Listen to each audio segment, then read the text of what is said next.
નમસ્કાર મિત્રો, મારી ઉંમર 18 વર્ષની છે. હજી તો હું યુવાન થઈ હતી ત્યાં જ મારા મામાએ મારા લગ્ન કરાવી નાખ્યા.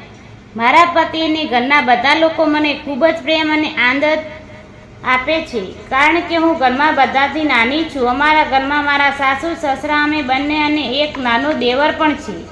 મારા પતિ નોકરી કરે છે. અમે લગ્ન પછી ત્યાં રહેવા જતા રહ્યા. થોડા સમય તો આનંદથી જતા રહ્યા, પરંતુ હવે હું ઘરે એકલા બોર થવા લાગી, કારણ કે પતિ આખો દિવસ કામે જતા રહે અને સાંજે થાકીને સૂઈ જતા.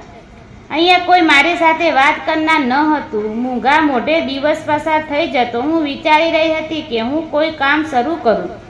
ત્યાં અચાનક દરવાજાની ડોલ બેલ વાગીને વિચારવા લાગી કે અત્યારે કોણ હશે. મેં દરવાજો ખોલ્યો તો મારી નજર સામે મારો નાનો દેવર હતો. તેને જોઈને હું ખૂબ જ ખુશ થઈ ગઈ અને હેરાન પણ થઈ ગઈ, કારણ કે તે અહીં પણ બતાવ્યા વગર અહીંયા શહેરમાં આવી ગયો હતો.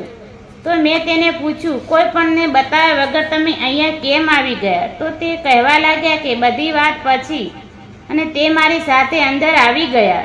મેં તેની માટે ચા બનાવી તો તે કહેવા લાગ્યા કે ભાભી ચા સાથે જમવાનું ન લાવ્યા. મેં તેને કહ્યું કે જો મને ખબર હોત કે તમે આવવાના છો તો હું તમારી માટે જમવાનું બનાવી રાખત. તમે બેસો, હું તમારા ભાઈને ફોન કરીને જમવાનું મંગાવી લઉં છું. તો તે કહેવા લાગ્યા, ના ભાભી, ભાઈને ફોન ના કરતા, કારણ કે હું તેને પણ બતાવીશ ને નથી આવ્યો. હું ફક્ત તમારી સાથે વાત કરવા માટે આવ્યો છું. ભાઈએ હું પછી ક્યારેક મળી લઈશ. મેં કહ્યું, ઠીક છે, જેવી તમારી મરજી. મારો દેવર 15 વર્ષનો હતો. તેઓ જોવામાં ખૂબ જ સુંદર અને દરેકને વહાલો લાગતો અને તેના ભાઈ કરતાં પણ વધારે તંદુરસ્ત લાગતો હતો. આ વાત હું તમને એટલા માટે કહી રહ્યો છું કે મારા પતિ વ્યવસ્થિત રીતે કામ કરી શકતા ન હતા.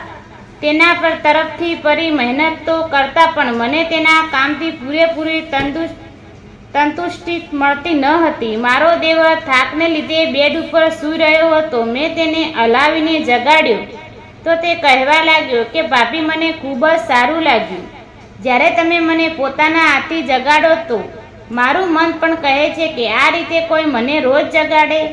મને એની વાત સાંભળીને હસવું આવી ગયું અને મેં કહ્યું કે સમય આવે તમને પણ આ બધી મળી જશે. તો તે કહેવા લાગ્યા કે તમારે શું મતલબ છે? સમય તો મારો આવી ગયો છે. તેની વાત સાંભળીને હું હેરાન થઈ ગઈ. મેં કહ્યું, તમે હજી નાના છો દેવરજી, તમને કઈ રીતે સમજાવું? તો તેણે કહ્યું કે ભાભી, તમારી વાત હું સમજું છું. હું હવે તે લાયક થઈ ચૂક્યો છું. તેની વાત સાંભળીને હું હેરાન થઈ ગઈ હતી. તે મારી દરેક વાત સમજી રહ્યો હતો અને તે મને કહેવા લાગ્યો, જો તમને વિશ્વાસ ન હોય તો ચાલો હું આજે તમને ખૂબ જ ખુશ કરીને બતાવું. તે કહેતા તેણે મારો હાથ પકડી લીધો. નાની બચી તો હું પણ ન હતી. હું પણ સમજી ગઈ કે તે શું કહેવા માંગે છે. મેં પણ મારો બીજો હાથ તેના હાથમાં આપી દીધો અને કહ્યું કે આ વાતની જાણ કોઈને ન થવી જોઈએ. મારો દેવર કહેવા લાગ્યો કે તમે ચિંતા ના કરો. આટલું કહીને તે વરસાદની જેમ તૂટી પડ્યો.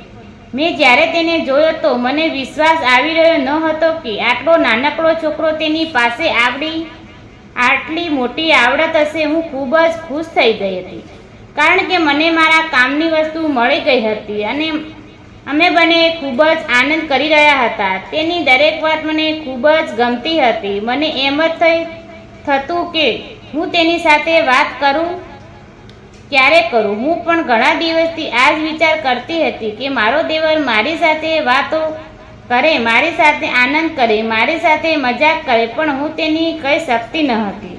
પરંતુ આજે તેણે સામેથી જ મને બધું જ કહી દીધું. મને મારી જિંદગી જીવવાનો રસ્તો મળી ગયો. 3 કલાક સુધી અમે બંને વાતો કરતા રહ્યા. તેણે મને એટલી ખુશી આપી કે મને હવે કોઈ વાતનું દુઃખ ન હતું. હું આ અવસર મારો હાથમાંથી જવા દેવા માંગતી ન હતી. મેં તેને કહ્યું કે પ્લીઝ તમે અઠવાડિયામાં 2-3 વખત આ જ રીતે સમય કાઢીને ઘરે આવજો. હું એટલી ખુશ થઈ ગઈ કે મેં તેને 2000 રૂપિયા આપ્યા અને કહ્યું કે તારા માટે શોપિંગ કરી લેજે. મિત્રો, વિડીયોને લાઈક અને ચેનલને સબસ્ક્રાઈબ જરૂર કરજો. ધન્યવાદ.